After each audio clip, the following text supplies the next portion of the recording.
and welcome to another episode of the Worship Based Coffee podcast. I'm Jay Soleil, your host. Welcome in. And here we go, episode 16. And today's guest is a great guest. It's a guy that I kind of became Insta-friends with a while back. We had some similar gear and always kind of talked to each other about it. And so I'd reached out to him about coming on. His name is Samuel Rady. So I am really thankful to have him on. I just wanted to give you a short rundown of a little bit about him. So he's a session bass player. He's worked with artists like Maverick City Music, Housefires, Tribal, Pat Barrett, Chris Tomlin, Kirk Franklin, Phil Wickham, Riley, Free Chapel Music, Passion, Chandler Moore, and Dante Bowe. And we'll get into more in the episode about who he's currently on the road with right now, kind of how he got into playing with some of those artists. It's kind of cool to hear his story. And so anyway, with that, let's just get to it. What's up, Sam? What's up, man? How's it going? Welcome to the Worship Based Coffee podcast, man. Glad to have Well, you.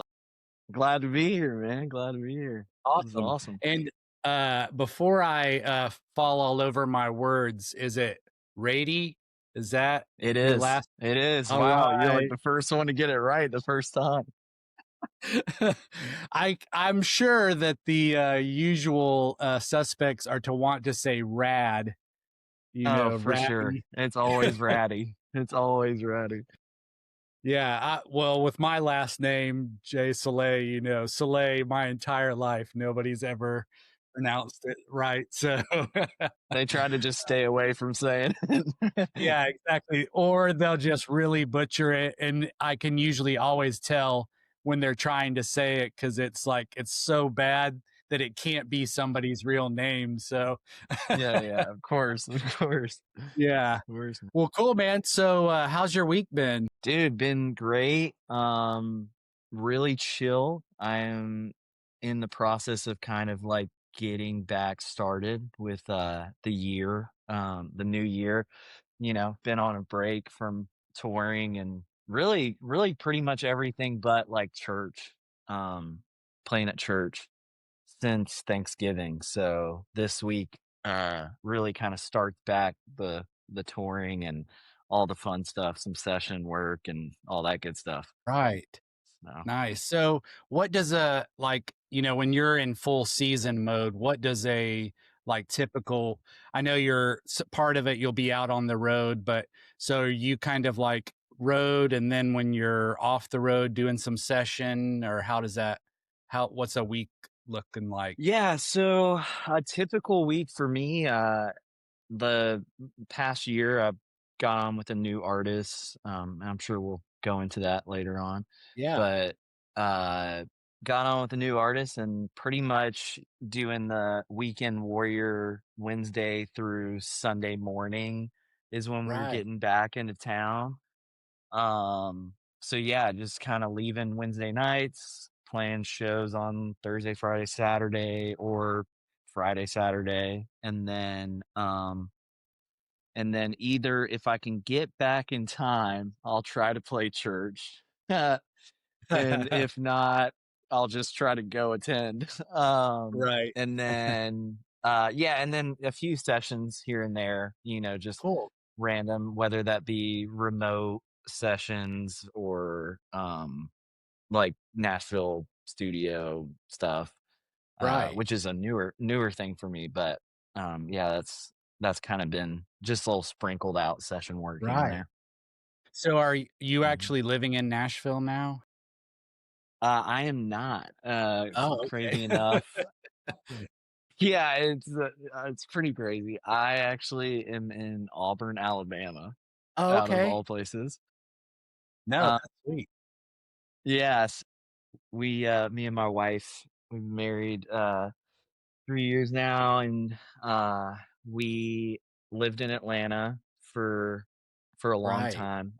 I was in Atlanta from 2019 until what year? 24 we left Atlanta. Okay. Our house kept getting broken into in Oh, Atlanta. no. So we were pretty done with that scene.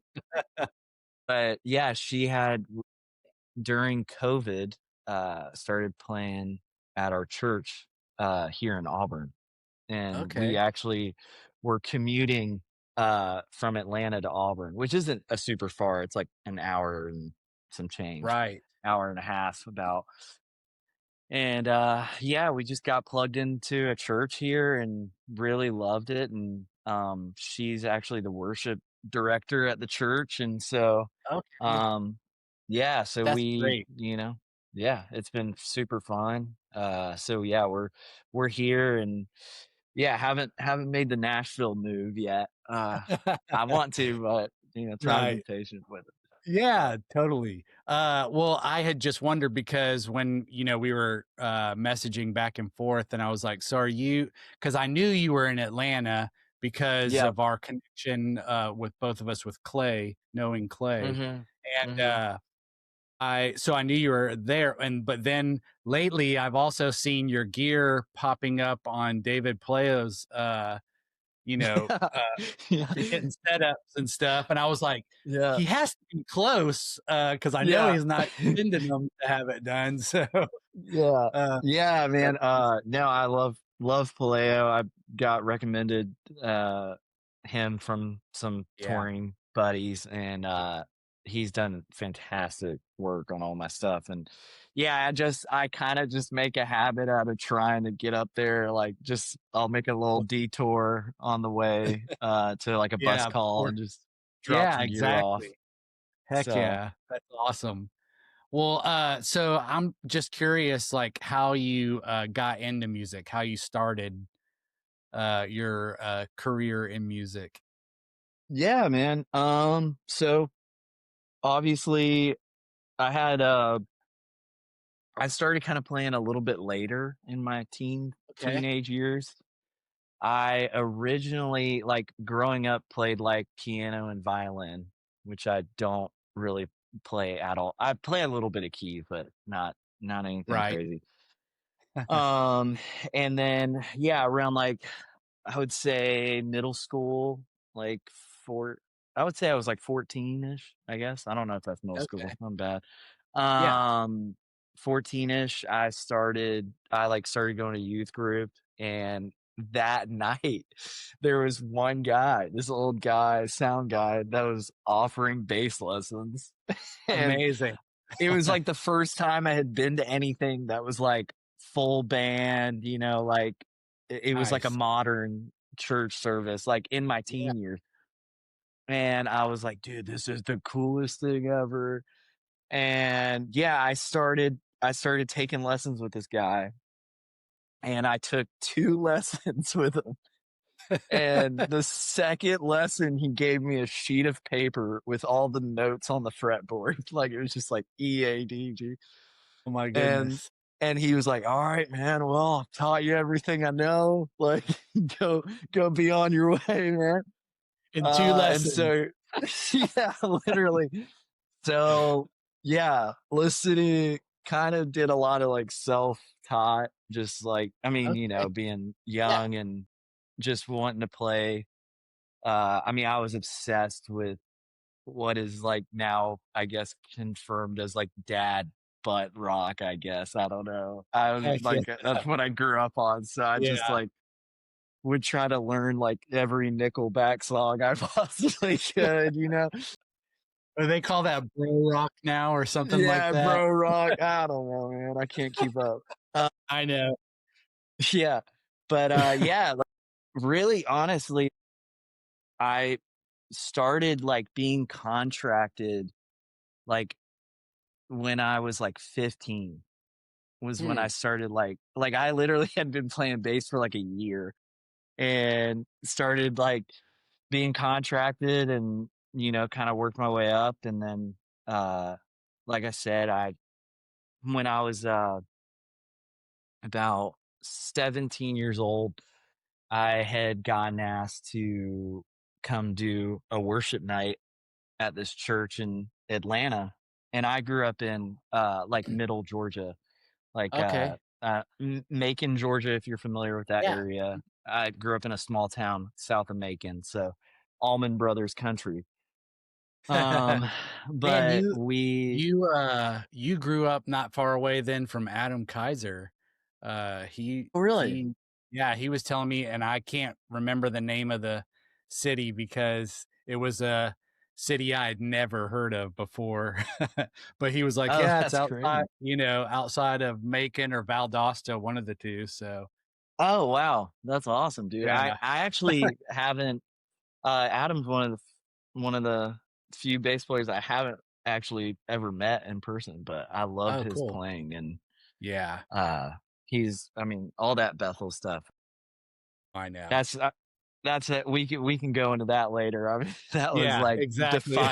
defining moment for me. Exactly, same.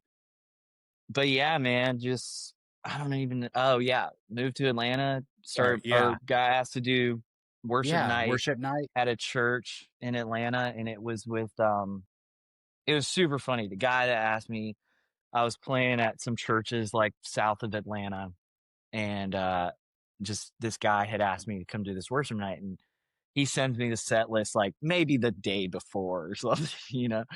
My And goodness. it's like all Housefires songs. And Oh, I was sweet. like, oh, this is so weird. Like, oh, cool. They're like really into Housefires.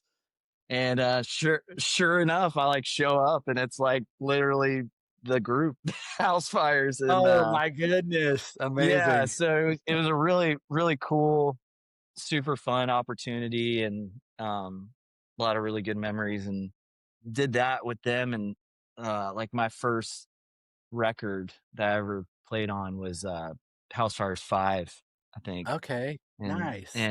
that was they had never had a bass player live. They had only like done, like I mean the original records, like the first couple records were super raw, super like Right, it sounded like they were recorded in your basement kind of sound. right. And so they would just Yeah, like, if they had any bass, it would be like maybe a sub bass that they would add right. and post in just like a couple sections. Yeah. So it was a super cool opportunity, So I started off super young, very young, but That's very awesome. grateful. So, you were talking about, some of the, dad dad rock stuff. What are some of the Yeah. groups that you remember that kind of influenced you in those, bass Yeah, early man. Early years, a lot of what I grew up on was kinda 80s, 90s rock, whether that from the Def Leppards to Yeah, Nirvana to, all that kinda stuff. That yeah. was, like, my dad's scene. My mom, it was all K-Love, it was only K-Love, or it was, like or she would listen to James Taylor, so it was, like, one or the other. Um, and so but, yeah, what really stuck with me was just, like I mean, anything rock, like, I mean, I Yeah. like, one band that really did a lot for me that I loved and learned a lot from was like Kings of Leon and that Oh, I mean, yeah. I love how he Dude, plays. Like it's yes. just it's And incredible. which makes sense because I know which obviously we'll get into to gear stuff later, but getting that Mhm. Thunderbird, because Oh, they, it was a basically tribute. yeah. Heck yeah. As soon as you said that, I was like, "Oh, that makes perfect Yep. sense." Yep, absolutely, dude. Amazing, yeah. Guilty as charged. But yeah, I mean, a lot of that rock stuff growing up was super big for me. And then kind of in my teenage years, that was like I feel like the rise of a lot of the indie bands, like 1975 was a huge one. Yes. Uh Yeah. Colony House for me, I know we share that. They Yeah. were huge for me. That Oh, yeah. first record, oh my Dude, god. I Dude, the still way can't I it's listened to that still record. dude, forever, it was like my lawn mowing record. I would just listen to Yeah. that whole record every single time I went Yeah. to go mow the lawn. Oh, dude, I Yeah, know. It's a great, great, great record. And yeah, yeah, and then obviously, like, kind of getting into church, that was really, I feel like right when I kind of started playing in church, that was like around, I would say, Tides Live by Bethel. And okay, that yeah, was a record that I just absolutely just would study. And, right, Dan McKenzie, who played on bass, I mean, kind of made all of what a lot of people yes, do now yep, popular. I mean, Tone Hammer, the micro synth, I feel like he was like the godfather for all that. yeah, I don't know if he totally. was, but I'll throw it out there that he was. I Um, wanna say that that's who David told me that he was, like, kind of some of the first ones, and he said the whole philosophy was they only had one electric guitarist, so the yeah, bass was, like, basically becoming a rhythm guitarist mhm, yeah, so that the electric could play the lead parts, and he would and so mm, giving that yeah, overdrive kind of helped it to sit in a space of yeah, almost taking on 2 instruments, you know? yeah, So yeah. Man, I tell you that those records, I mean, Tides Live was like, again, I can't even describe. I studied that record. I told Dan, it's so funny. The first time I ever met him was I was playing a show with an artist, and he was somehow with the opening act. And I amazing. literally, I literally just like go up to him. I was like, "Hey, man, you don't know me at all, but like, I just got to be honest. Like, I'm a huge fan. Like, I've like studied like every song that you made. Just so cringy. But I mean, I Hey, had to got tell a him. I was like, fanboy, right? I know. I was like, I was like, man, I just got to get this out of the way. Like, I'm a huge Yeah, fan of like, so, yeah, yeah, man. So like some of that early Bethel stuff was like really, really, really hit home for me. That was like that's really where I amazing. felt like I loved listening to it and working on it and trying to kind Yeah, of, as a young kid, like replicate some of that and kind of take bits and pieces into my own thing and right, try to yeah. figure it out, you know? That's amazing. So then how did the, opportunity with, Maverick City come about? Was that kind of like after the whole Housefires thing happened and or I'll let you Yeah. So no, I mean, no, I mean, it is they pretty much coincide together. Okay, So a couple of the guys that, were in House Fires that were, Tony Brown and Jonathan Jay, they had kind of during 2019, a little bit before COVID, had started talking about doing this other thing. And originally it was like writing camps and, so on and so forth. Like it really wasn't kind of supposed to be what it what it turned turned out to into. be. Yeah. Huh, Yeah, like the original thing was they wanted to create a space that was, that brought in a diverse group of people, like from each side, whether that be gospel music or CCM or worship or whatever. They wanted to kind of put all those people in the same rooms and try to like be like, hey, write some songs and see what happens. Cause that kind of honestly hadn't at that point been a normal thing. Um, you know. right. And so yeah, I mean it was really, really special. Like 2019, we had started doing some stuff, like a couple sessions at 1971 Sounds in Atlanta, which is a Okay. home base studio for me. I love those guys. Shout out to Yeah. Todd Lyons. If you ever need a great studio in Atlanta, that's the one. Um, but yeah, man, we had done a few sessions here and there with some different artists, and uh and yeah, I remember them telling us, "Oh yeah, we're starting this thing. It's called Maverick City," and I was like, "Dude, that's a dumb name." I was like, "That's such a dumb name," and they were like, "All right, what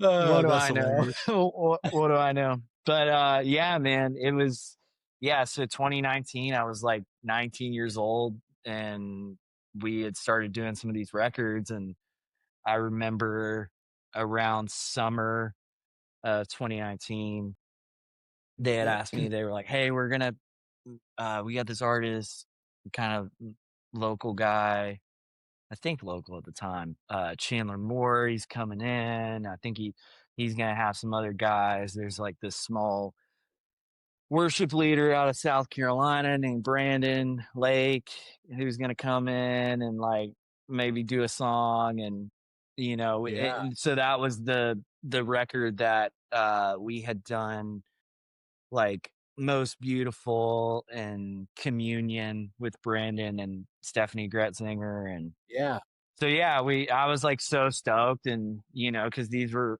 honestly a lot of the like people I looked up to for years and years and years and so it was just super special to kind of like be in a be in a space where I got to create music with these people. And it was just so fun, man. It was just like such a special, I think again, like nobody really knew or nobody really thought that it would do what it did, because I mean, right. really honestly, the at that point we were kind of just like a live band that was tracking demos.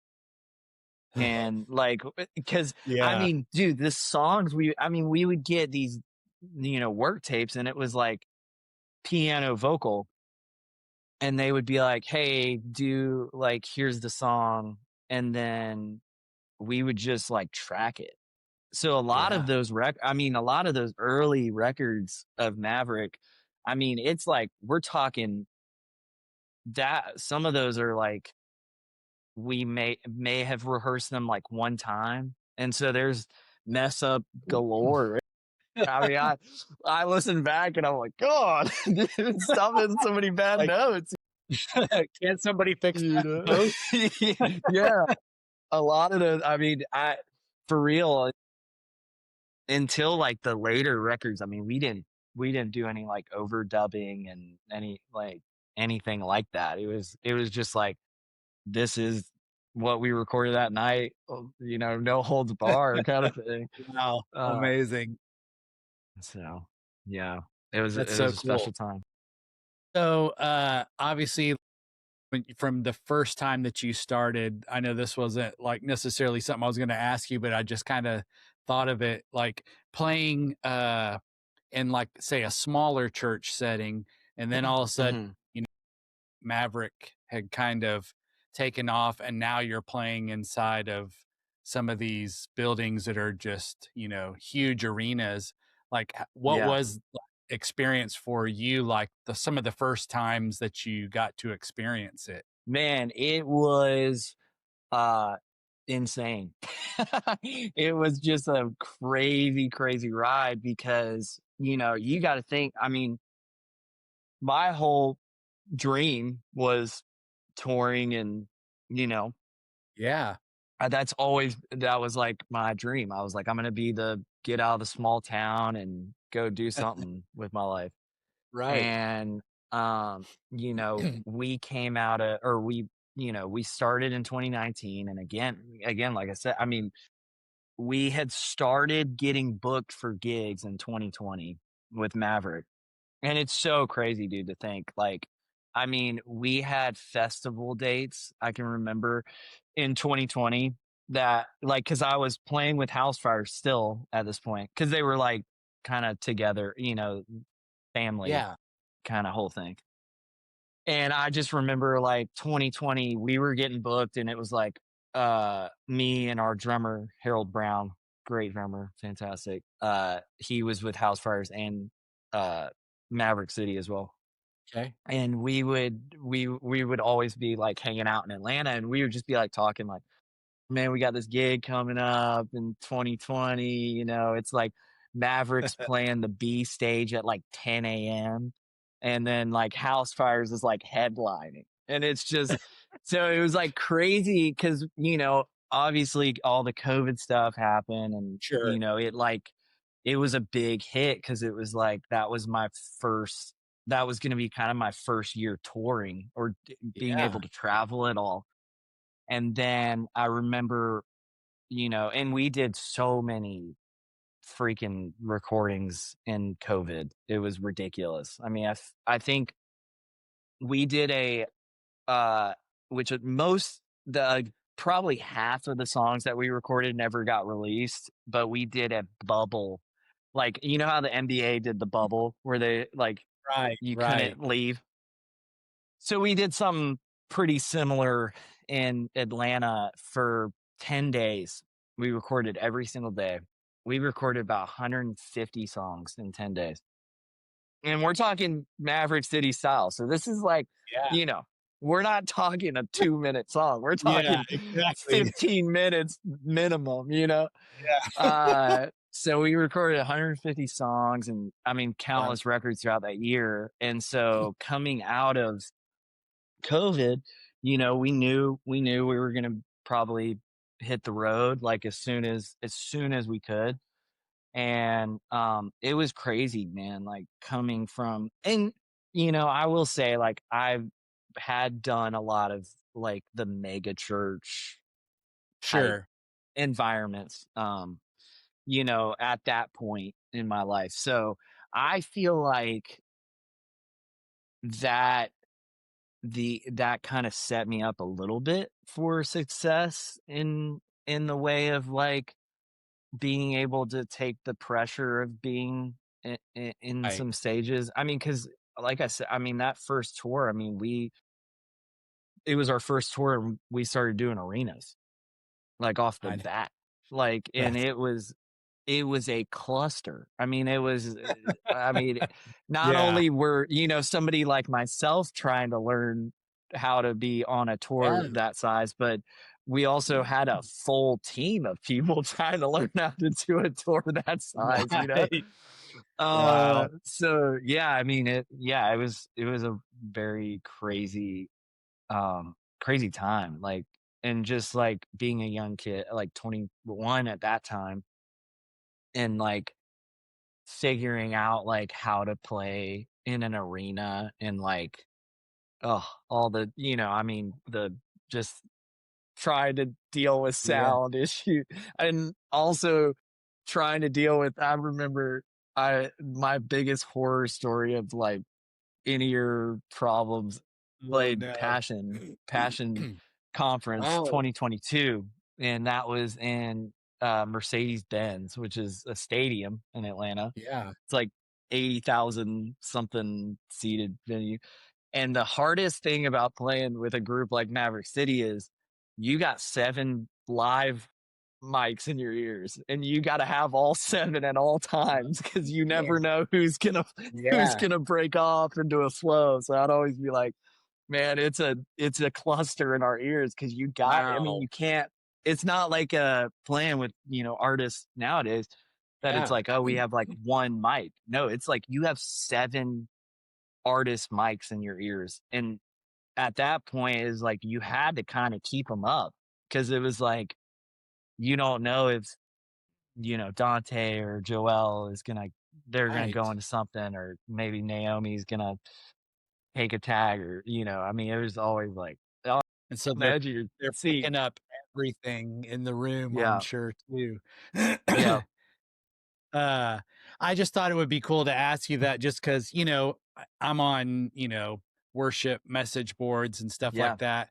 And, younger guys will have that kind of aspirations of like, oh, I would love to be able to, you know, be play for, one of the worship like bands that yeah, tours and play in a big arena. So I don't, sometimes that can seem a little bit glamorous, like, yeah. "Oh, that's amazing," but Oh, they I don't see. realize Yeah, all the, yeah, you know, kinda craziness, and yes, looking back yeah, and think, "Oh, man, yeah, I enjoyed it,but it also yeah. really No, I stretched mean, you." Yeah, there, you know, obviously was some really tough times on the road. I mean, I got very lucky to have somebody like Harold, as I was saying earlier. Like, I mean, having somebody like that, I mean, he's a little bit older than I am and, has some more road experience and we were always kind of there for each other with like he's my big brother, I always say. And, I had some other guys on the road that, had kind of been out here and there a lot more in the gospel scene. And it is. I mean, there is definitely like there's a lot of times that coming from church and playing on some Christian gigs that you will be like, this is not what I thought that it was going to be Right. like. And Sure. oh, these are you're doing what? And I won't get too crazy Yeah. into it. Obviously, there's Yeah. plenty of other podcasts about all that stuff with them. Sure. But yeah, there was some definite hardships. I think, again, I think it goes back to the fact of what I was saying that none of us knew how it was gonna go. Sure. And I think that it went really big, really fast, and there wasn't a lot of measures in place to kind of like Sure. to kind of delegate what should have Mm. happened. Yeah. And I don't think I realized that a lot until I was a little bit older and like have been doing music more and but there is definitely parts that it is like, oh, this would be so cool and like you know, it's like yeah, you got to choose some of the good, bad, and the ugly. I mean, Yeah. it's like Yeah. you just got to kind of be ready for it, Yeah. I think that was Didn't you also like sub with Elevation uh for a little bit, or was yeah, that just man. Yeah, so that was actually, like, right after I had decided to leave Maverick. That was, like, 2024, and, okay? yeah, I had, uh so 24 was really kind of, like, 21 through 23 was all Maverick.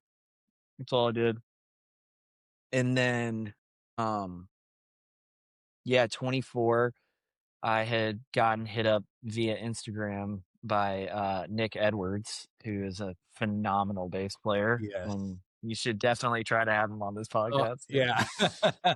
Definitely. Uh, yeah, phenomenal bass player, great guy, and yeah, uh, I think we just kind of we had never met each other in person.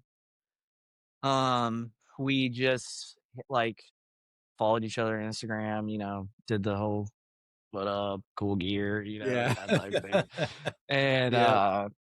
and yeah, there was a situation where uh, elevation rhythm, which is something he's like really been like a Yeah. key pillar of. Mhm. And I mean, it shows. I mean, he's playing. I mean, golly, his playing on that stuff is Is ridiculous.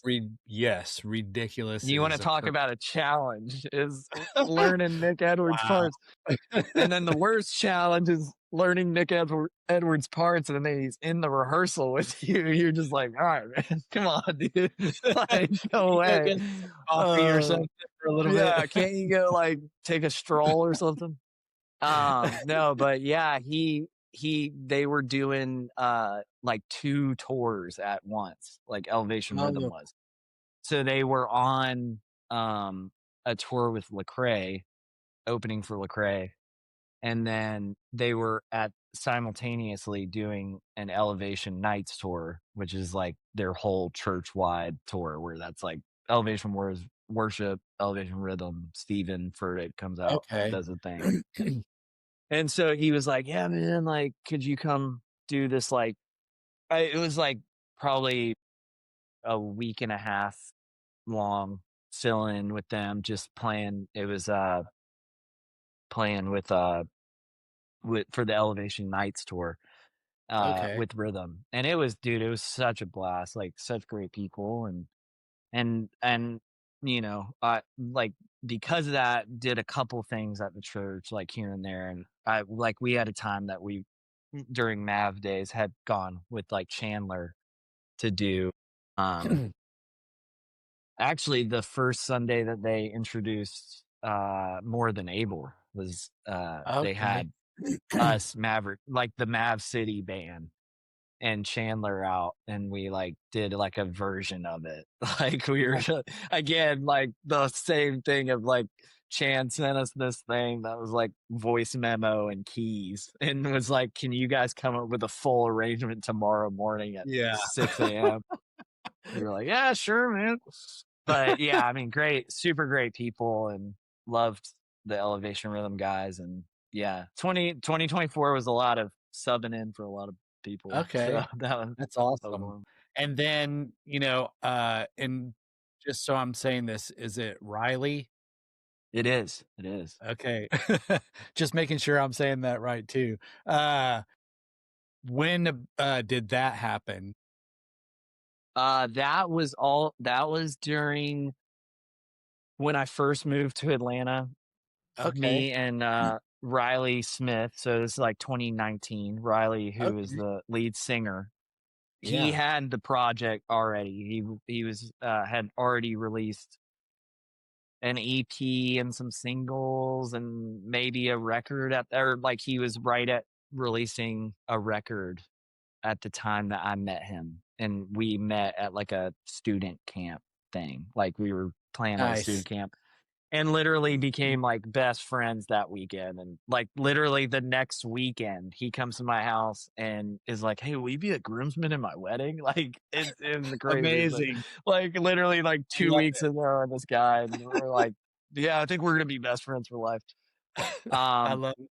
but yeah, man, it just we did, a lot of just songs and stuff like that throughout the years, and you know, it was really, really, really fun. We've kind of taken a little, like I have kind of taken a step back from it just because I couldn't really devote as much time, and Sure. obviously, like we all at one point, all of the guys like we were all like best friends, pretty much the whole band, and like we would hang out literally every day. It was a little obnoxious, but you know Brothers. and, yeah, exactly, and so we would be just cooking on music, like, every day, and,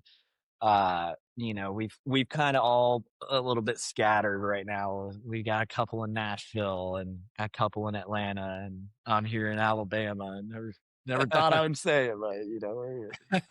That's But awesome. yeah, so it was a super fun time. Very different project.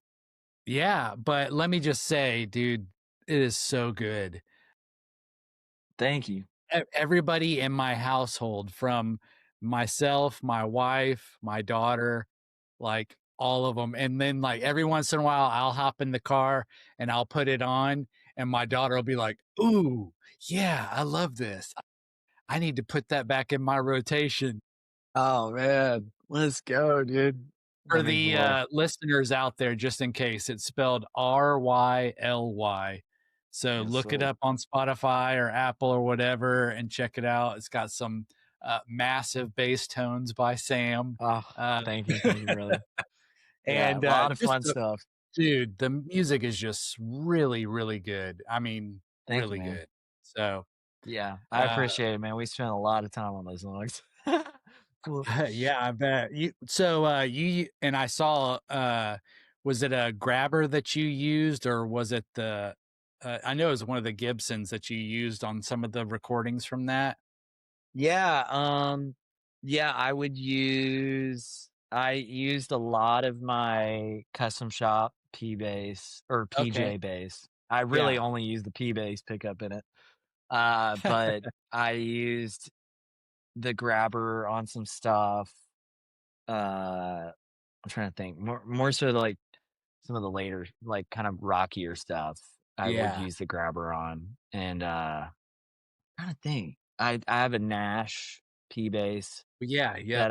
that was like my first real bass I considered. I was like and bought like, saved up Yeah, for it and used that on like a ton of stuff. But yeah, so probably around those 3 is what I okay, would say is most of the rally stuff. nice. So who are you, uh was there anything else kinda there in between before, like, who you're with right now? Yeah, man. So I played for a wonderful artist. I don't know if you've heard of him, but you should definitely check him out. Steven Stanley, who is Okay. a No. powerhouse vocalist, very sick music. He's in the Christian space, but it's like rocky and uh almost cinematic in sections, like so fun. Amazing. Very fun stuff. Got to do a lot of shows with him Is for that, yes, that's him, uh Steven Stanley, oh, bro. That's the yes, boy. okay. But yeah, This Far Down is the one you should check out when Okay. we sign off. That is let me think. I think that's my Gibson. Okay, I have the sweet. G3, the G3 Right. one. Yeah, and that's, the G3 with, I don't know if you've seen my page, that big orange pedal, the Sonic Violence. Oh, yeah. Yeah, Yeah. dude, sounds crazy. I love the Yeah. way that that song turned out. That's a really fun one, but played with him a lot and then, played with, David Crowder for a little bit, Oh, yeah, that's for a little right. stint there. Yeah, I love those guys. JR Callings. I don't have you met JR? I don't know. I don't think so. He was with Crowder forever, dude. He was the one that made the Moog wall, that's like his Oh, thing, okay. I know who you that yeah. know, and, JR is one of the absolute dogs, man. He was like just like another big brother type figure, like was Right. always like helping me out, if I had any kind of bass questions, I would just like call him and be like, "Hey, dude, can you, what do I do?" You know? Amazing. Uh, and yeah, he's a phenomenal player, but he's with, Maren Morris right now. And Okay. so I was filling in for them, kinda was testing the waters and, they ended up we I ended up getting this gig with, Cameron Marlowe is who I'm with now, Country Act. And so we kind of split our ways, not in a bad way, no bad blood, but they kind of found somebody. They've had somebody that really wanted to do it, and I was like, hey, I kind of got this other thing that I really want to do, and so Yeah. yeah, so we did that, and yeah, so I've been with Cameron since I started filling in as a sub for him in January, and then full time like around March, April Okay. ish of last year, and did the whole year with them and just Amazing. absolutely, like, fell in love with the guys, as non, you know, Yeah. homo as it sounds. Exactly. I fell in love with the crew, like, literally the Yeah. first weekend I went out with them, I was like, "Man, I love this. This is so much fun." Because I think that that's a really big part of touring, Sure. as we were talking about earlier, kind of the aspects of somebody that, might have aspirations for it. I mean, the crew is everything. The Yes. people you're around is Yeah. everything, and Because it's not being like just a, 40-hour job where you go spend 40 hours a week and then you clock out and go home. You're literally with these people 24/7, yeah, you know, you're you're with 4 or these 5 days people. straight. I mean, especially in the weekend warrior type stuff, I mean, Yeah, you're with these people 50% of your yeah, weeks, you're literally yeah. with them all the Unless you're time. sleeping, you're Yeah, yeah, unless you're sleeping, which in some Yeah, cases you might be in the right same next hotel to 'em. room with a Yeah, multiple of them. So yeah, you gotta really love, yeah. uh yeah, you gotta really love the people you're with, and so, yeah, I just love the guys, and it's That's been amazing. such a blast, and, and yeah. Oh, and I cannot even forget to mention him because I love him to death. Is Zach John King, who's kind of up and coming country artist. Love the guy to death. That I was lucky enough to do a lot of shows with him. Have been playing on his records since we did first session with him. It was in 2022.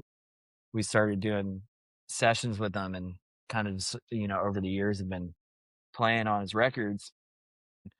Luckily enough, as he's gone into the space of being like a signed, label Yeah. artist, like has been gracious enough to kind of keep all of us little meatheads around, to play on his records rather than getting these big Neat, dogs, the Nashville guys. right? So it's Yeah, I been just a really blessing. had one of those big dogs on, he Oh, I was on saw, the man. podcast that I just released, Jacob Lowry. Dude, I know. I he's felt ridiculous. intimidated to come on after I saw that Jacob Lowry was on this thing. Oh, but bro, he is just the genuine article. I mean, just Yeah. such a down to earth guy. It's amazing. Yeah. Also, I meant to ask you one name I was going to ask because I thought I remembered seeing it. Did you do a little something with Patrick Mayberry? Or I might have. Yes, I did. I did. Dude, that's crazy. That's right. Yeah, it was last year did a few of Essential Worship. I don't know if you Right. That's are what it familiar was. with their stuff. Yeah. And yeah, we got to do a really special uh record that was like a Easter. It was like they were like basically dropping videos every Okay. week before Easter. And we did one with Patrick, which, no offense, may be one of my favorites of the record. Because we did like Living Hope, but it's a really fun crew. Garrett Tyler and Danny Lopez, who play with for King Country, Yeah. absolute aliens, not of this world musicians. Yeah. Uh, I mean, they just so creative with arrangements and yeah, we kind of like did a redone, like kind of our way of playing Living Nice. Hope with Patrick, and it was so fun, so That's fun. Got to amazing. get Yeah. really out of the box on that one. He's great.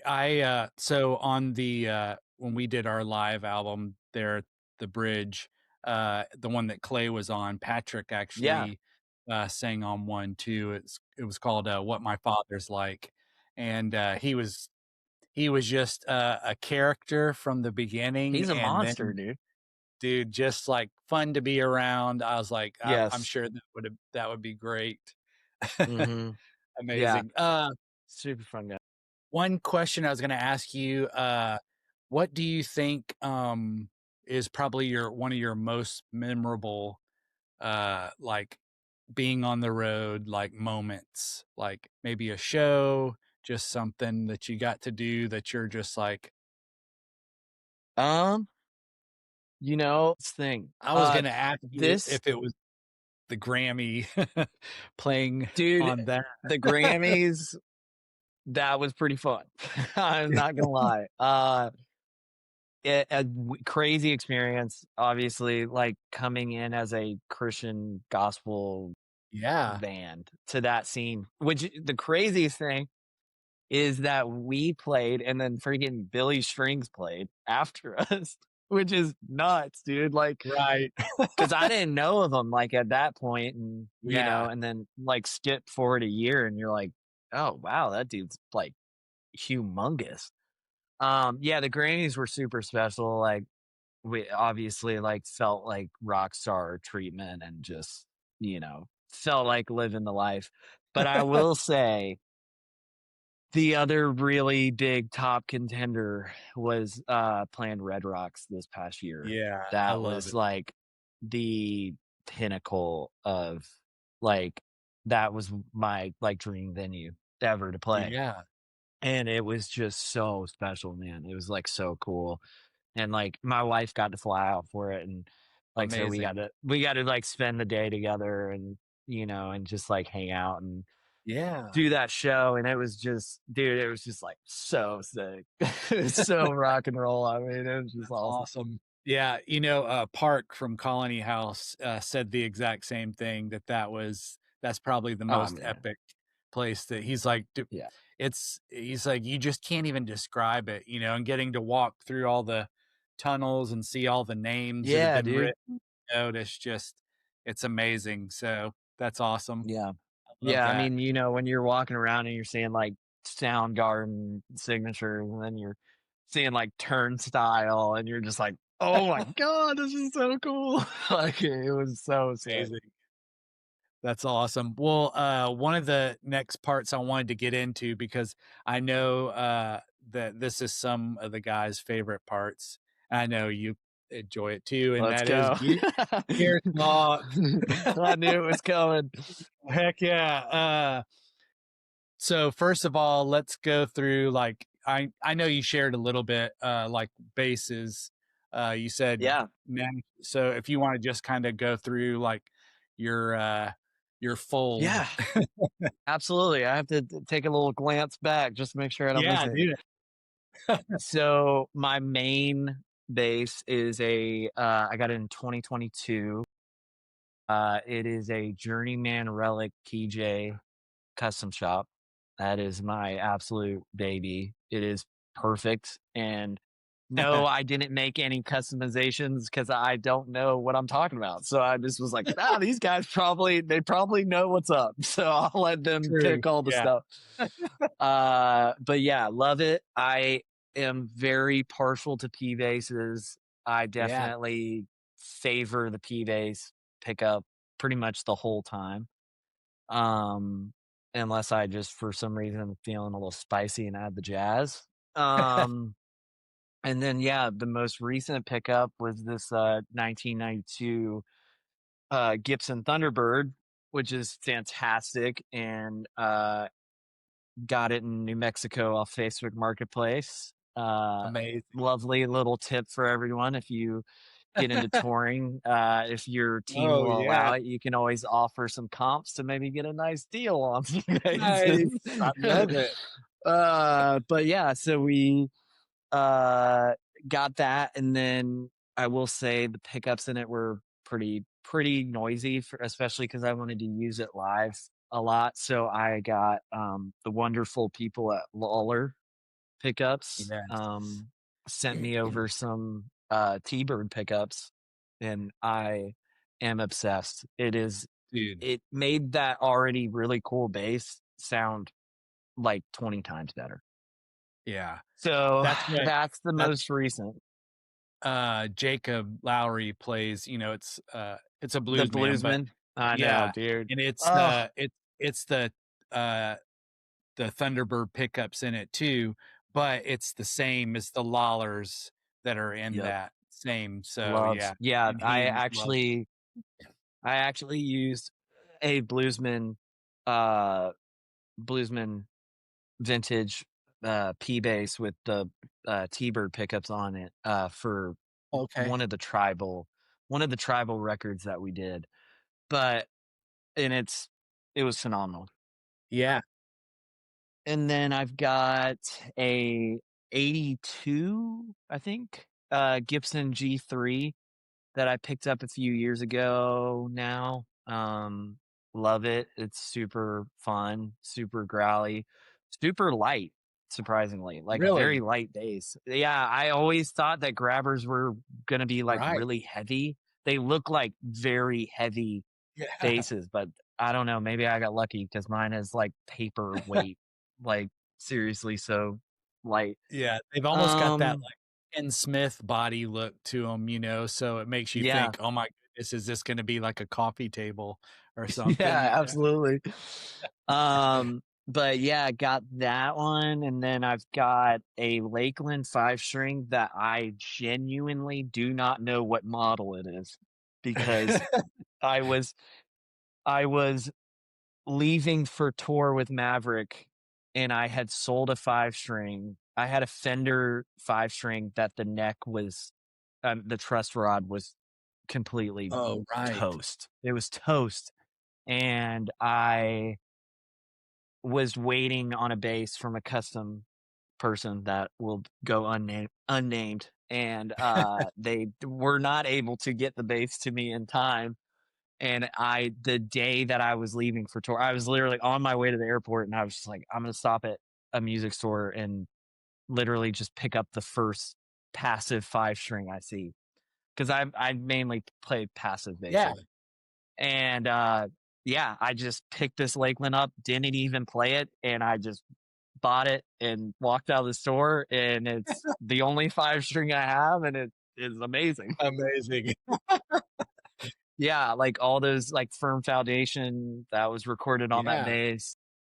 There's a Phil Wickham and Chandler tune that I'm Worthy of My Song, maybe, that was Okay. recorded on that bass. A lot of that record or that touring season was on that bass. Mostly Yeah. Maverick stuff I played. Once we got into the arena, like the more full band, more show driven Maverick, that was the bass for it.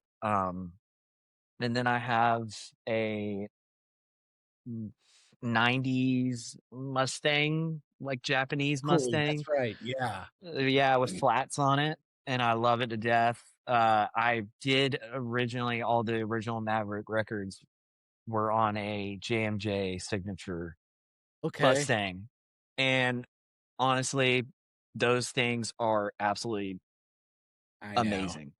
Dude, I they know. are like, And even the having this price. 90s one, I'm like, I kinda wish I had the JMJ still. Like, I think it felt Right. better. I don't know, I can't I confirm, know. but yeah, so I have that Mustang, and then another more recent pickup was a Fender Coronado 2, the 2014 Oh, one. that's right. Yeah.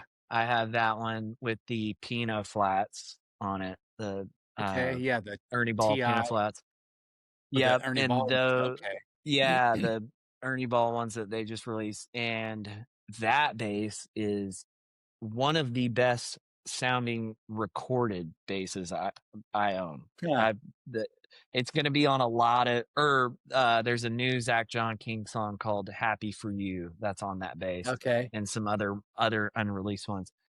And that thing, I mean, I can't put it down in sessions. It's the best. It's literally one of the best sounding basses for like in a studio environment Right. and live. Honestly, I use it a lot with Cameron. He has a record called "Sad Songs for the Soul," which is a phenomenal record. I will plug it in.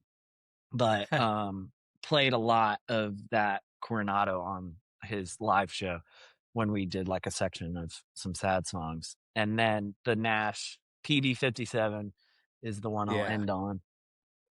And yeah, it's a super special one. It's Lollar 57 pickups in it. And Yeah. I mean, just maple, you know, and just has that spank and growl, and, play it at church a lot, like for the more like kind of, drivey Yeah. sound. And I love it. Yeah, that's awesome. What I was gonna ask you, and I'll to do like a your pedal board signal chain, and if Yeah. you don't mind, I'll get from you like have you just take a quick photo of it, and Yeah. so then Yeah. as as you're telling me about it, then I can kind Yeah. of put that on Absolutely. the screen, and all the gear nerds Yeah. can look at They it and can nerd drool. out. Nerd out.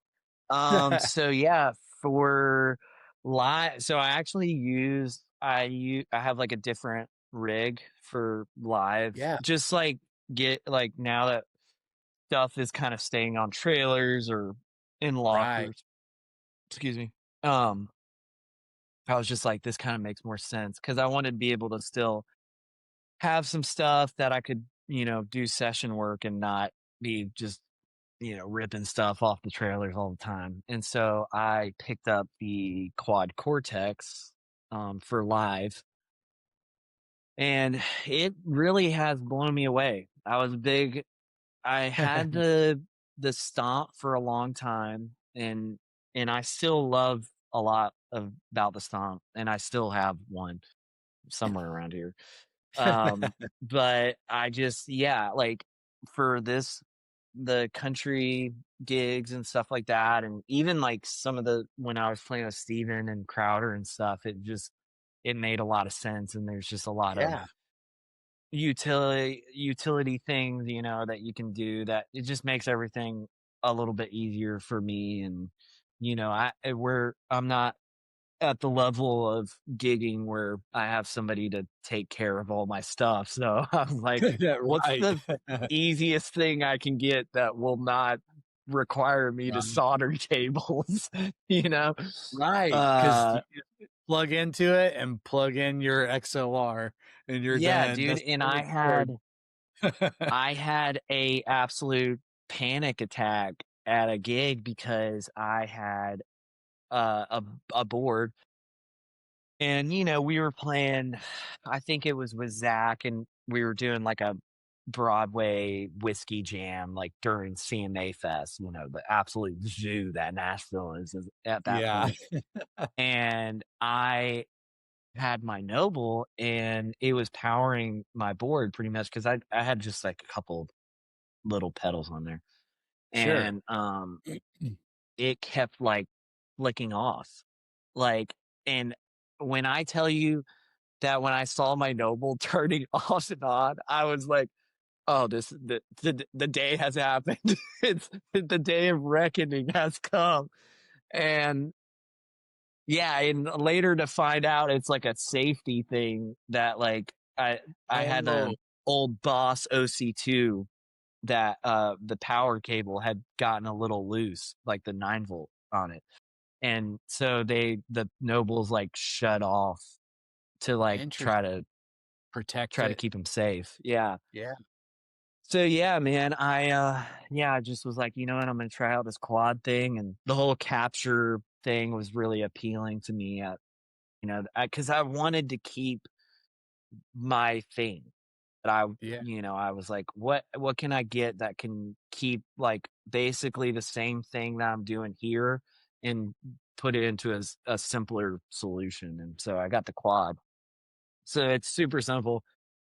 The Walrus Audio canvas tuner, so I can have a little picture, and Yeah. then the Quad Cortex, and that's my like live thing.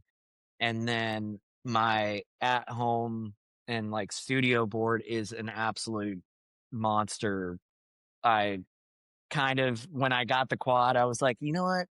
I'm just gonna get a big giant board. I was definitely inspired by Dan McKenzie again, because he has this absolute unit of a board, and I've seen him play it live and seen him only use one pedal on it. Dan, I saw it, and I was like, that seems like a little overkill, but I like it, dude. Hey, That but thing's like, if as you you were, want to push on it, you can because it's there. yeah, you can. I mean, dude, this dude's carrying this thing in a like rifle case to have his board. I was Amazing. like, your pedal board case is bigger than your bass. Love But it. yeah, my big board is a custom build from a friend of mine named Aiden Miller, who is in Nashville now. So I don't know if Nice. he is offering boards for other people, but you should hit him up if you ever need one because he does a really great job. Nice. Uh, Shout out Aiden Miller, dude. Hopefully he wants some work to do that. I don't Right? know. Um, but yeah, so I have. I'll try to kind of go through it quick because it is a Yeah. lot.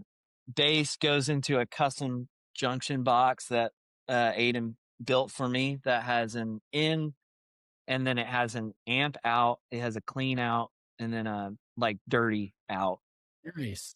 And so that goes from the junction box to a just like standard Boss tuner, and then into the 29 pedals Una, which is like a Okay. Yeah. buffer with like a couple EQ switches, which I didn't want to believe the hype, but that thing is incredible. And it does make a difference. It does make it when I have all the switches up on it, and I'm like, I literally like can't hear my bass without it now. It's weird.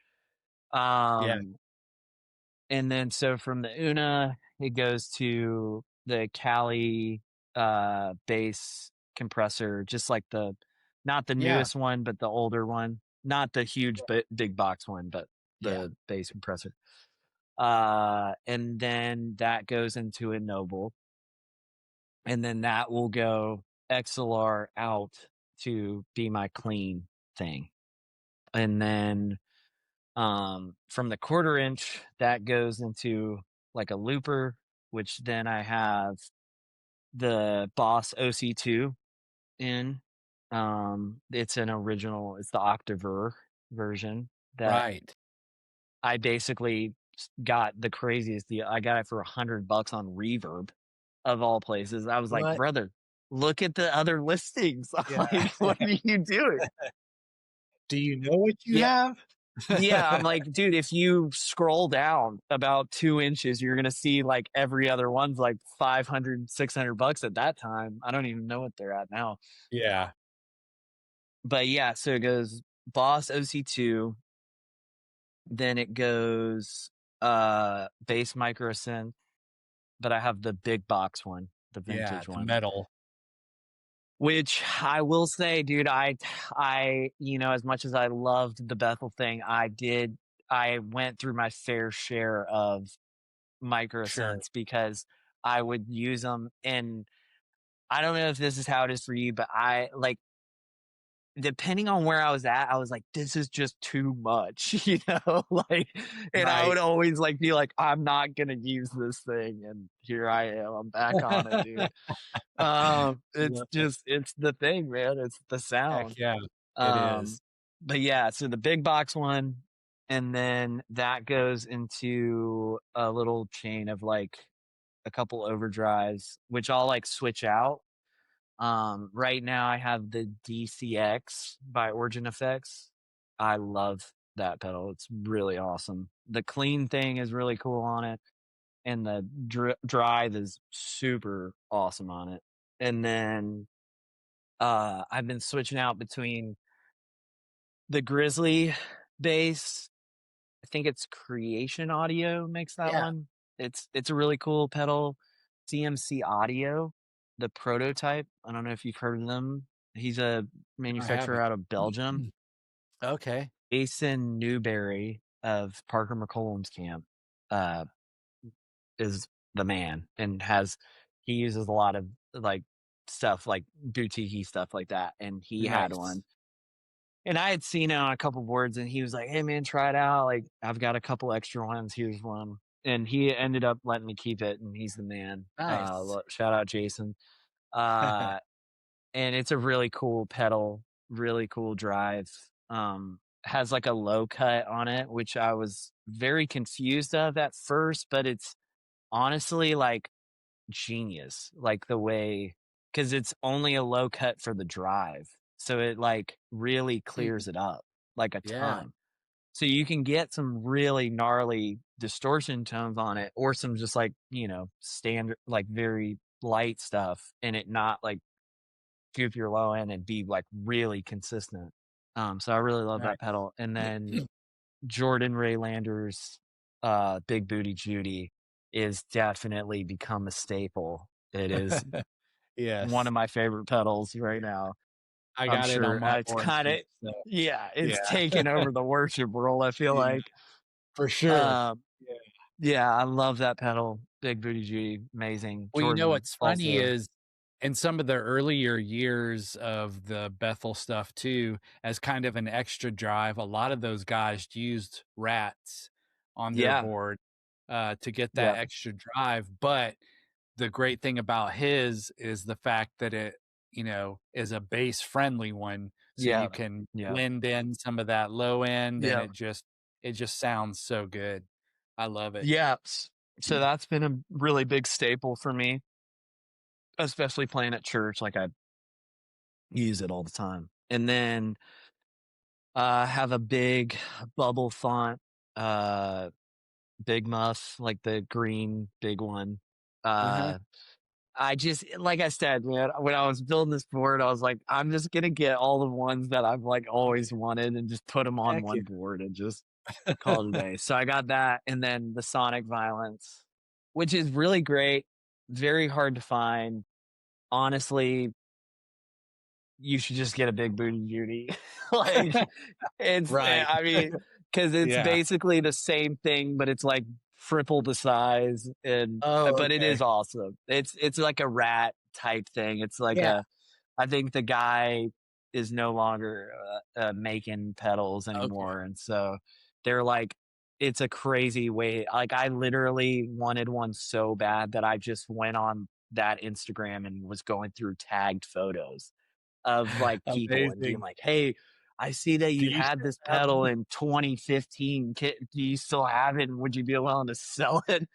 That's And, amazing. some dude in Nashville's like, "Yeah, man, sure, man." And then all of that goes into the Lightspeed by Greer Amps, which Okay. is freaking awesome. I love that pedal to death. It's kind of like just I don't know. I kick myself for not getting one years earlier. Um, but yeah, Nick Edwards, another he put me onto that. Oh, okay. Um, and then I have like an old Boss CE bass chorus, CE2 something bass chorus, like the Yeah, yeah, brown yeah. one. Mhm. Super dope. Sounds great. And then that all goes into the Aguilar tone hammer, like the V2 version. Um, and then goes to the dirty and the amp out. Right. So That's yeah. awesome. Uh, what do you think of the, V2? Did you ever have the V1, the Aguilar and to be able to compare? Yeah, I did. I had the V1 for a long time. I sold it like when I got the Noble because I was like, oh, I don't need this anymore, you know. And I there's things that I liked about um the first one, and there's things that I didn't like. The thing that I like to be able to do is to have where I can go very clean in like a moment. And that's the thing that always bugged me with the Sure. version 1 is that I felt like I could never like because it's like the gain on it is like as soon as you hit the AGS off, it's like you've lost like 10 dB of volume, Yeah, you exactly. know? And so Yep. for me, like, especially like, it didn't really matter as much in like the church setting, like, cause it's kind of like you're always going to be pretty overdriven at any point. Yeah. But, um, but yeah, like just session stuff, I was like, I just kind Yeah. of like, I want to be able to like have where I can go like super clean, Yes. and That like make well, not and be especially since that's your kind of your DI for your dirty yeah, channel, if yeah, you are wanting to have something further back in your channel, like yeah, you're talking about the Big Muff, yeah, and then you've got all this drive on that, it's not really yeah, gonna get the flavor of the yeah, muff you're wanting to have if you can't exactly. go completely clean, Yeah, so, yeah, that yeah. totally So makes and that's kind of where I was at with it. Like I do like the AGS like sound and yeah. like obviously like there's so many players that make it sound incredible. I mean, all the Bethel guys like Adam and David Funk and I mean they every time I hear them with those freaking I tone hammers, I'm know. like, God, I wish I could get mine to sound like that, dude. I know. And but yeah, I just found for me like I like having the light speed like as my kind of AGS circuit. Like Yeah, it it feels like such an amp, like, you have so much yeah, dynamic to it and stuff. So I love kinda that. that's, like, where I've kind of landed as I'm like, that's kinda my, like, churchy sound, and then if I don't I can Right. turn the light speed off and get it cleaner and stuff. I love that. That's awesome. Well, what would you say is probably your like, if you had to have like, what's your favorite piece of gear that you have? What would you say? Oof. Um, man, that's so tough. I mean, I feel like this is gonna be the most basic, answer of all time, but the Noble, dude, you can't Dude, go without the hey, Noble. but here's the thing. I can go down the list of everybody that I've had on here. If any of them Yeah. had a Noble, they all say the Noble. So Oh, You're dude, not I you're know. not you're just I'm not saying too what basic, the truth. You're alright. just saying the truth, that's all. I mean, there's a reason that it is, Yeah. the price that I mean, now the price I mean, I remember getting mine in 2017 on Yeah. a uh, uh, like, rush order, and it was, like, 1,200 bucks, and I got it in 2 weeks, and I Right. was like, "Oh my god, that's so expensive." Now that I think they're, like, 1,500 bucks, and you get I dude, I know a guy that got one, and he waited, like, 6 months or something, like, to get it, Yeah. just Yeah. like standard I shipping. wanna I'm like, say that, the wait time is like 8 to 10 months or something like that. "Good But I mean lord, somebody help Jack out, man." yeah, Somebody's gotta help him out, but the dude. thing is, it's just Jack doing it, which is Yeah, amazing. I yeah, love and if anybody was like considering, these pedal companies that just are spitting things out, yeah, like to know that the guy who made the pedal is yeah, the one building your exact pedal that you're going to get, yeah. you know, And his there's customer something support too. yeah, exactly. Yeah, I mean, yeah, I shared about it, but I had that something kinda similar to your situation happen. What was happening to me is we're in, Memphis, and we're playing a gig, and it's like, I don't know, we're downbeat at 10 PM, yeah. and, it's like, I don't know, 11 or something like that, and all of a sudden, I look down at the little beautiful noble symbol, and it's flashing at me, and I was just Oh, like, oh this is no. not good. This is not good. But the sound wasn't changing. So I was like, Interesting. "Ugh, what's going on?" I was like, "This is really scaring me." So did the whole rest of the show, never lost sound. And so I sent him an email and he was like, "Oh, dude, it sounds like the LED bar that sits up there to illuminate the little symbol fell." Oh, well, that's Now, hey, thank God. "Oh." He said, "Yeah, just Yeah, send it to me and I'll fix it for you." So, yeah, yeah. just, That's within a crazy. week, I had it all. I had a tube go out on one of mine Oh, on mine, which is I feel like not a very common common. thing. Yeah. Mm-mm. Yeah, like we were on the road with Mav, like that first tour, and my uh amp was like crackling like crazy. Like I plugged in and it was just like going nuts. And I was like, what the heck? But then I would unplug the quarter inch and it was, in the ears, it was fine. Hmm. And I was like, what the heck? And so, yeah, we like ended up changing a tube.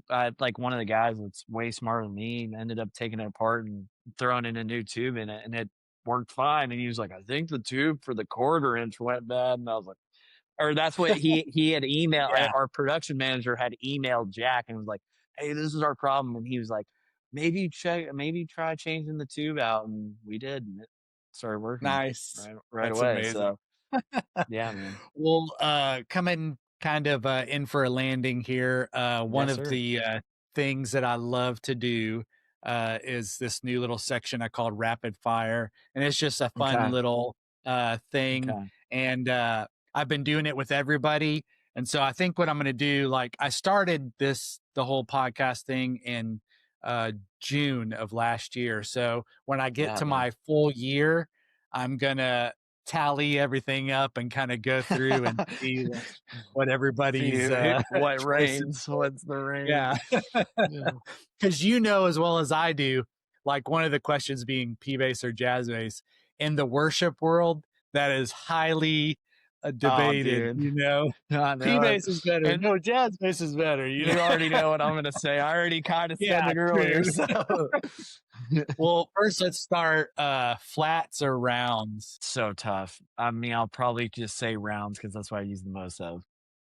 Nice. What brand do you use of rounds?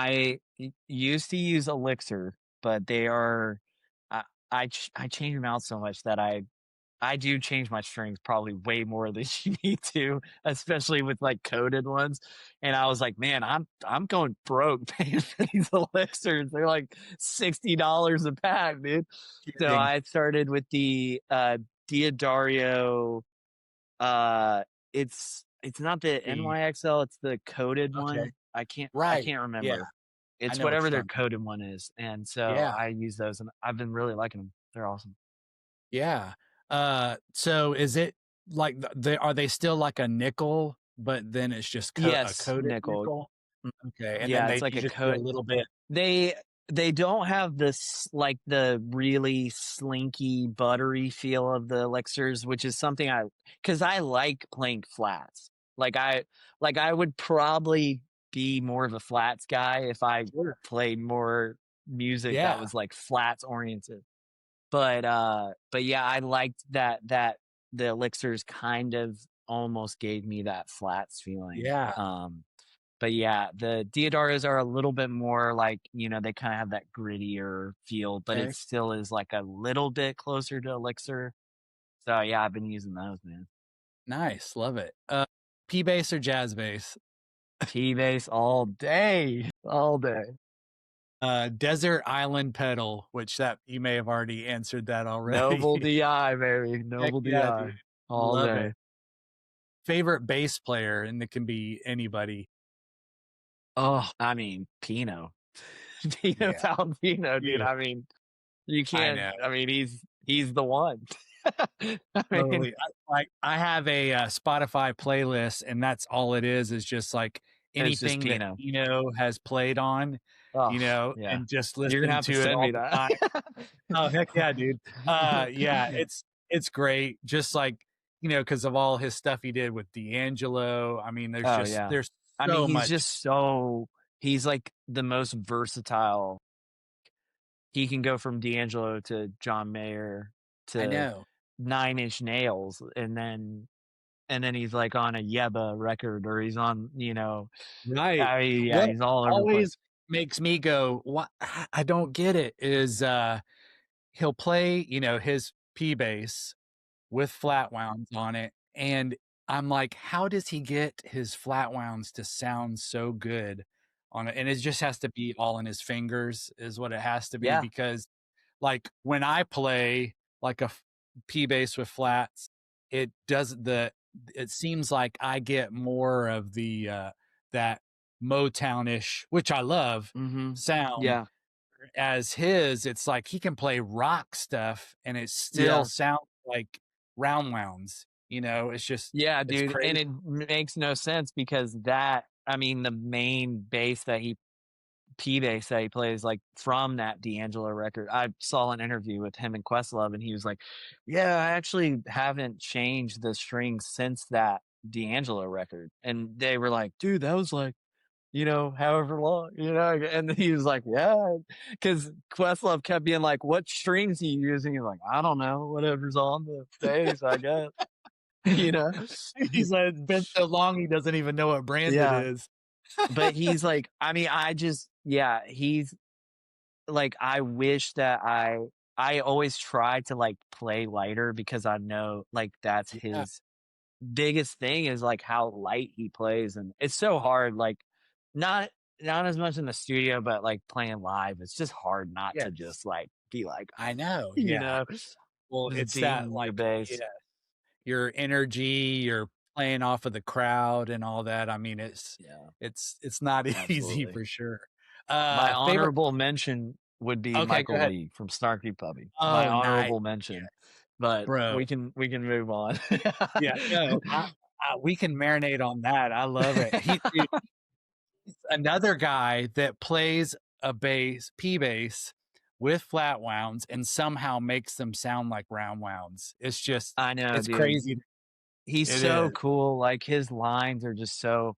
I mean, watching interviews of him, I think a lot of his inspiration was like a lot of key bass, and so Right, you can hear it in his lines. Like his lines are very like they sound like they were written for a key bass player, and yeah, right, he's yeah, like a fantastic. Moog or something like that, Yeah, totally. That's awesome. Favorite coffee of choice? Ooh, favorite coffee. Are we talking like beans or are we talking like what do I Well, order it at a can be shop? like your yeah, like a favorite roast, or maybe there's a brand that's just like what you have at your house that you always love to have.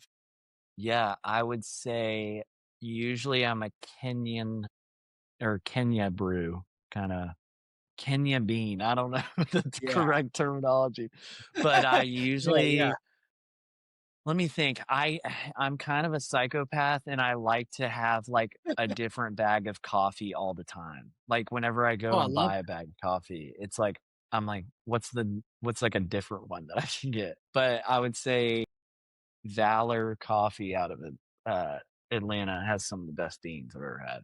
nice. Very Yeah. cool. What about favorite coffee shop? Uh, I've got two that are neck and neck. Madcap in I guess Michigan, I think is the only Okay, locations. There's one in Detroit and one in Grand Rapids. Love it. Awesome vibes, fantastic coffee, just great times. And then my other one would be Sidetrack Coffee here in Opelika, Alabama, which is crazy to nice. say, but it That's is, awesome. dude, it's crazy. It's such a weird thing. They have like a pay what you want thing.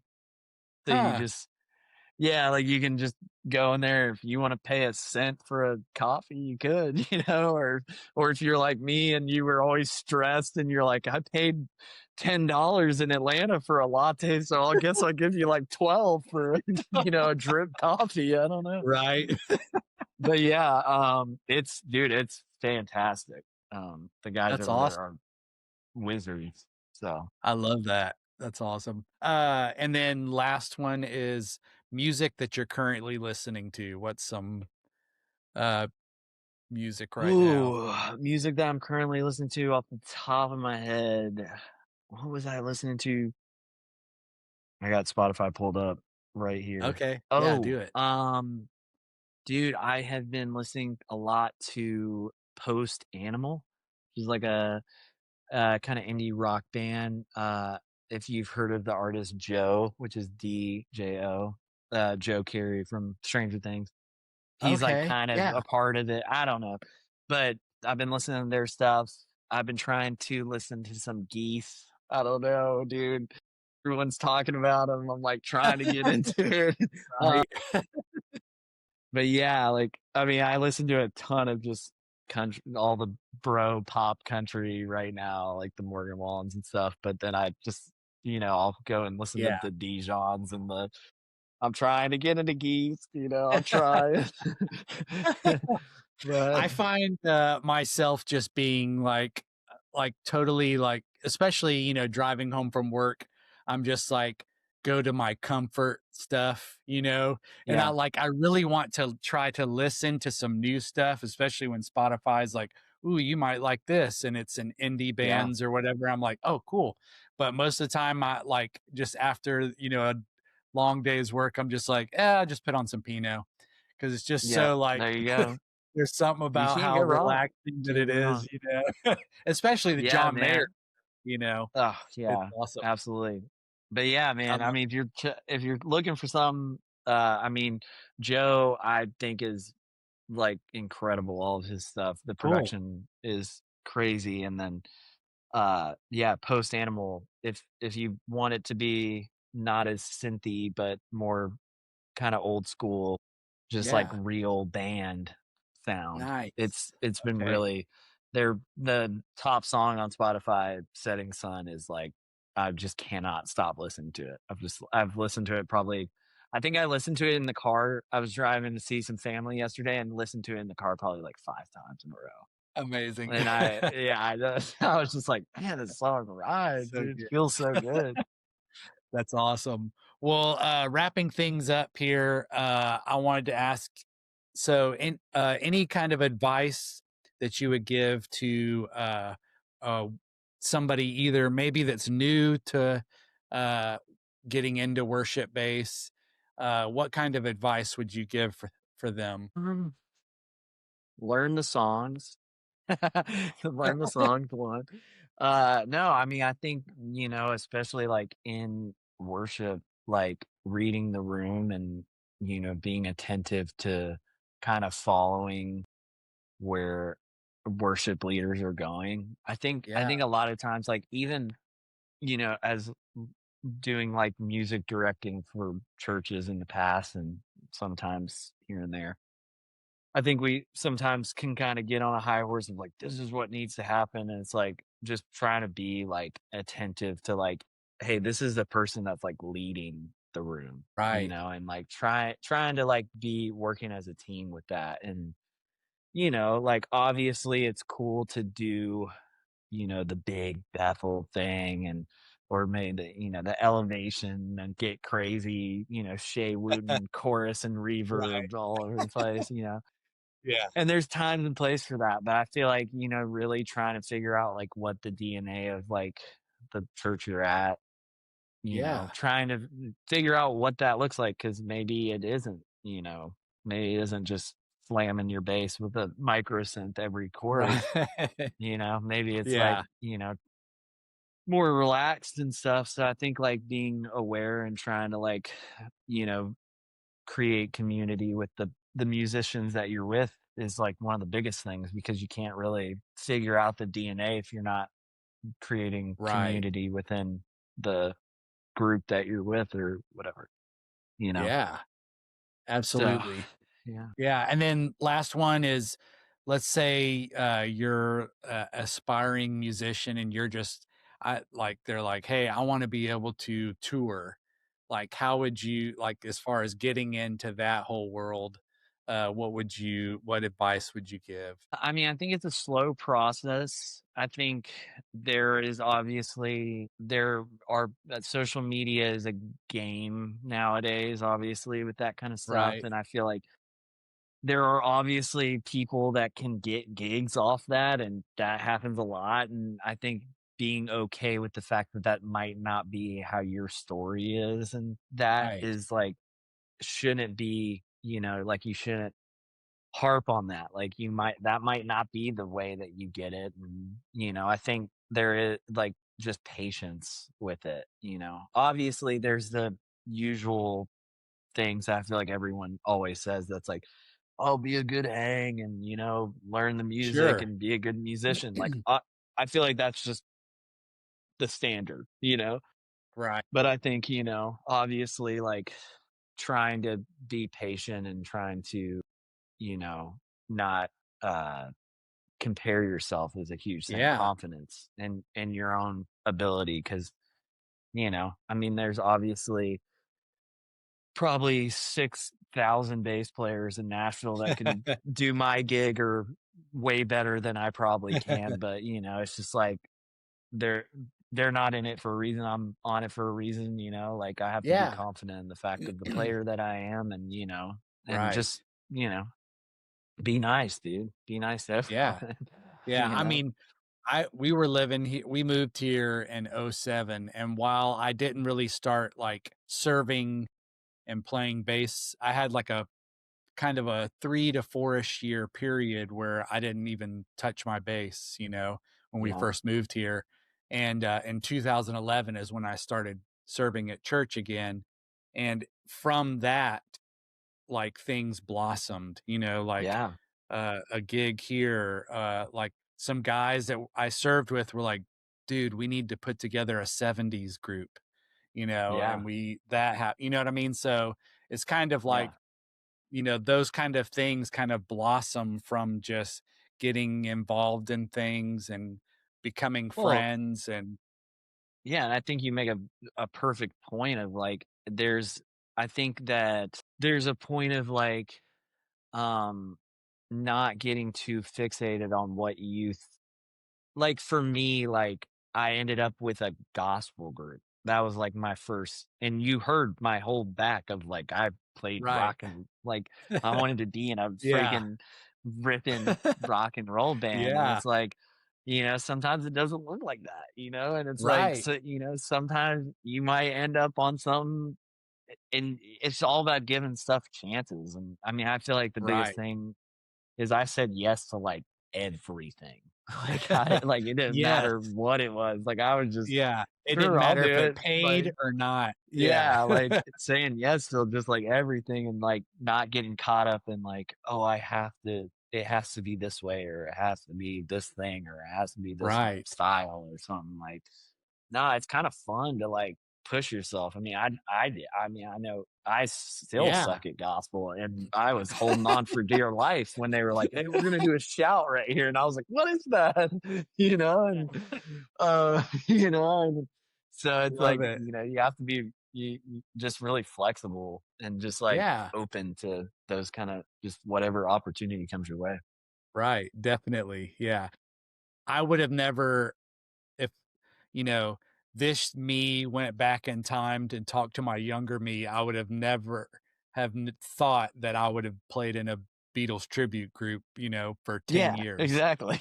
I Exactly. mean, that Yeah, just wouldn't exactly. have thought it, but that opportunity But came you're up probably having the and blast. You're probably having the time of your dude, life a lot. it Those was cover it gigs was are a like some of the best of all time. yes, dude, they paid really good, Yeah, they were a lot of fun, and everybody who came loved the music. I mean, that's why they yeah. came, they loved the Beatles, so it was great fans, it was a lot of fun, so totally. Well, I guess that's about all we got time for, and, I just wanted to say thanks again, dude, for coming on. I'm Dude, glad thank that you we, so much. got to like meet and talk, which is I know. cool. We were like Insta friends for so long, you know. I know there were a couple times you were like in town, like in Franklin. I was like, oh man, I just missed you, Yeah, So, yeah, I but know. yeah, we'll have to sometime when you are in town, we'll have to Yeah, grab some coffee and I'll hang come for up. a little bit. I'm gonna start being up there almost every week at the starting this week. Yeah, So that's I'll true. hit you up Yeah. sometime soon for real. Awesome, We'll dude. Sounds grab a good. coffee. Yeah. Awesome. Well, thank you again, and, I will talk to you again soon. Yes, sir. Thank you so much for having me, man.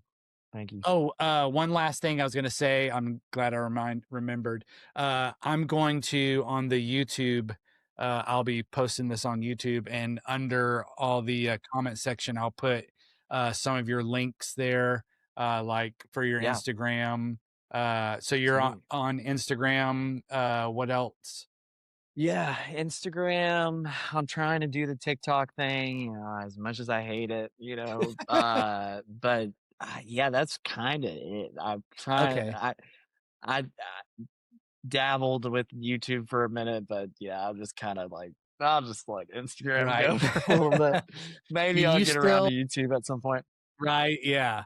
I meant to ask you too, do you still have some, presets out there in the world for sale on anything? I don't right Okay. now, dude. I don't right now. I did for a while, and that Yeah. I was just like, "Ah, I'm paying for this website," I was just Right, like, I "Whatever, know. cut that out." So, maybe, I don't know, maybe we'll do some Yeah. Quad Cortex ones or something, or Yeah, some revamped totally. You Helix can stuff, get I don't with, know. what's his name? David, it's, Hils I'm not sure if I'm His gonna lot, say it. his lot. Yes. He's Yeah, here in Franklin now, and, yeah. so maybe that'll give you opportunity to, do some Hey, stuff with man, him maybe. at the end of the So day, if you need any presets, hit up Bryce Vaughn, dude. that's true. That's true, He's the dude. guy. When I heard it when Dude. I've seen his presets, I'm like, "Alright, Yeah, I know. I'd probably if we're being completely honest, I'd probably just buy his presets and be like, "Yeah, these are mine." Just kidding. Love Yeah, Bryce, I know man. you're Love Bryce. dude, yeah, Good boy. his tone is definitely sick. Yeah, he's elite. He's elite. Yeah, definitely. Cool, man. Okay, well, Yeah, I'll put all that kinda stuff in the end there, so if anybody wants to sweet. be able to follow you and stuff. So, Appreciate cool, it, man. man. Dude, Yes, thank you sir. again for coming on. I appreciate it. Thank you for having me, bro. Thank you for having me. Heck It yeah. was wonderful. La later.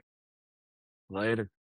And welcome back to the Worship Based Coffee Studios and another episode down. And that was a great episode. I really enjoyed it.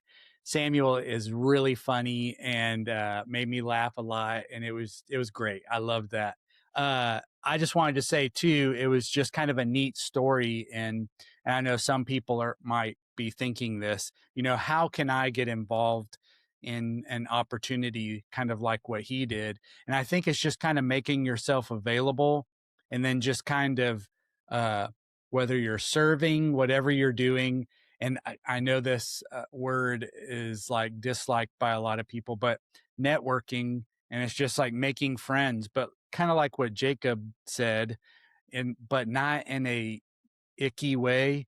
It's like you're just making friends, just putting yourself out there, making yourself available, whether it's putting stuff up online, whatever it is, can help you with your opportunities. And even if those don't come, it's just helping yourself to get better even. So anyway, I just thought it was kind of cool because I had kind of that similar situation where it was kind of not what I was kind of expecting to fall into when I first went to the bridge and got to be part of the Stacking Stones album. I was not expecting it, not at all. I was just like, hey, just want to be here, want to show up for my church, be available. And then, the next thing you know, I got to be part of that, which was an amazing experience. So saying all that, sometimes those opportunities do come up. But when they do, it's kind of, as most of the time, it's always going to be organically of just kind of being out there, serving, getting to know different people. And so I just wanted that to be a little bit of encouragement for you if that's kind of your passion, your heart's desire, whatever it might be. So anyway, with that said, thank you all for listening. I know if you follow me on Instagram, and if you don't, please go over onto Instagram and follow me now. Worship Based Coffee at Instagram. And if you can go over there, follow me, keep an eye out. If you see the hat that I'm wearing right now, and you're interested in it, I'm going to have, V2 version 2. I thought I would do that as an ode to the Aguilar tone hammer, since there's V1 and V2. And so anyway, this is the V1. We're going to have V2 coming out. And so I'm going to be doing a pre-order for the starting in February. If everything goes as planned, keep your eyes out. If everything goes as planned, I'm going to be doing a pre-order for that month, and then they'll all go out like the first week of March. And so hopefully everything goes well, and I'll have a store up, I'll have a link. And let me just say this right up front. I'm not making any money off of any of these. So this is just 100% to pay for the hat, pay for shipping, and for tax. And that's it.